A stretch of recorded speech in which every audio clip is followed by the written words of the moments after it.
ముంపు ప్రాంతంలో రాజధాని అవసరమా, చేయడానికి లక్షల కోట్లు ఖర్చు పెట్టాల్సిన పరిస్థితి, ఈ టైప్ ఆఫ్ వర్డ్స్ వైసీపీ నేతల నుంచి పర్టికులర్గా వస్తూ ఉన్నాయి.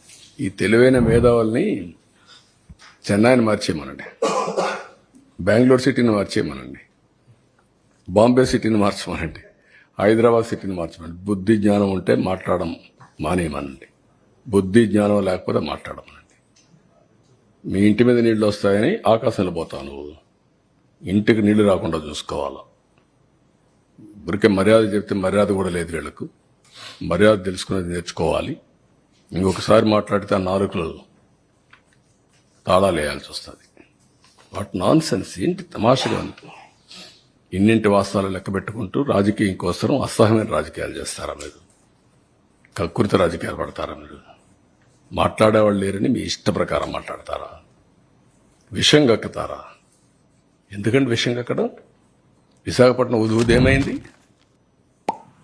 పులివెందుల్లో పెడితే ఏమవుతుంది?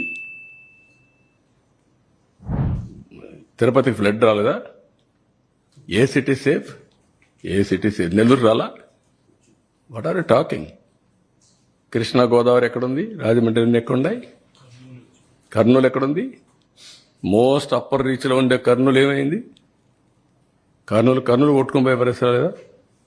బుద్ధి జ్ఞానం ఉండాలి మాట్లాడాలంటే. మీరు చేసిన ఏదో పనులకి మాటలో చెప్పాలంటే నేల మీద ముక్కు పెట్టి రాసుకోవాలి. మీరు తప్పుడు పనులు చేసి కొంచెం పాలిష్డ్గా మాట్లాడుతున్నాం. పాలిష్డ్గా మాట్లాడితే ఎక్కదు. ఎక్కని వాళ్ళకి ఏం చేయాలో కూడా చేసి చూపించాల్సిన అవసరం ఉంది. అదే జరుగుతుంది రేపు. మొన్న చూశారు మీరు, అక్కడ పోతే వీళ్ళని ఏం చేశారు. అదే జరగాలి ఈ రాష్ట్రంలో. కనీసం దిగారంటే మీరు నీళ్లలో. ఈస్ట్ గోదావరి జిల్లాకు పోతే రోడ్డు మీద తిరిగి మీరు వస్తే మీకు బాధలు తెలుస్తాయండి. మీకు నీళ్లలో దిగనవాడు, బురదలో దిగేదానికి నీకు ఆలోచన చేసేవాడు, నువ్వు ప్రజాసేవ పనికొస్తావు. నువ్వు అంటే ఏమనుకుంటున్నారు మీరు? అంటే ఏది చెప్పినా నమ్మేస్తారనే అజం ఆ పేపర్లు పెట్టుకొని, తప్పుడు పేపర్లు పెట్టుకొని తప్పుడు ప్రచారాలు చేసుకుంటూ బతికిపోవాలనుకుంటున్నారు. ఆ ఆటలు సాగవు. అది గుర్తుపెట్టుకోమని హెచ్చరిస్తాను. అందుకే ప్రజలు కూడా 11 సీట్లు ఇచ్చి ఏ విధంగా తీర్పు ఇవ్వాలని ఇచ్చారు. That it self is an indication. ఊరంతా ఒక దారి, వీళ్ళది ఇంకొక దారి అంటారు. ముసలివాళ్ళు అంటే నడవలేని ముసలివాళ్ళు పెన్షన్ డబ్బులు తీసుకొచ్చి ఇచ్చి ఒక నెల నాకు పర్వాలేదు, లేకుంటే 4-5 నెలలు నేను సేవ్ చేసుకున్నాను, ఈ డబ్బులంతా ఇస్తానని చెప్తే బుద్ధి జ్ఞానం ఉందా మీకు? ఎంత రెస్పాన్స్ అండి? వై పీపుల్ ఆర్ గివింగ్ అంటే అమాయకులు వాళ్ళు. ఒక విపత్తు వచ్చినప్పుడు ప్రవర్తించవలసిన తీరది. వాళ్ళు మనుషులు.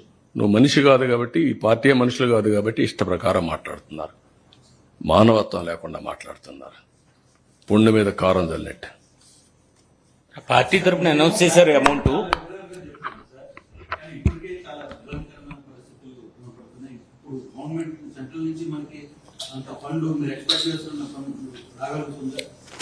నేనేమంటానంటే, ఏది ఉన్నా కూడా ఎన్ని కష్టాలున్నా అధిగమించాల్సిందే కదా. 10 మంది నేను నా లైఫ్ లో చాలా సార్లు చూశాను. ఈ రోజు కూడా క్యూ కట్టి వచ్చారు. 1.5 hour ఇక్కడ నిలబడుకొని నేను చెక్కులు తీసుకుని సరిపోయింది. ఎక్కడో ఉండేవాళ్ళు వచ్చి లేదు మేము కూడా ఇవ్వాలి అని వచ్చి ఇచ్చే పరిస్థితి వస్తున్నారు. అంటే ప్రతి ఒక్కరూ ఒక చేయూతనిచ్చే పరిస్థితికి వచ్చారు. కొంతమంది రాష్ట్రం పైన విషం గక్కే వాళ్ళు తప్ప, విద్వేషాలు రెచ్చగొట్టి రాజకీయ లబ్ధి పొందాలనుకున్నాడు తప్ప ప్రతి ఒక్కడూ వస్తున్నాడు. ఈ రాష్ట్రంలో పుట్టినవాడు కానీ, మానవత్వం ఉండే వ్యక్తులు కానీ, బయట వాళ్ళు కానీ అందరూ కూడా స్పందిస్తున్నారు.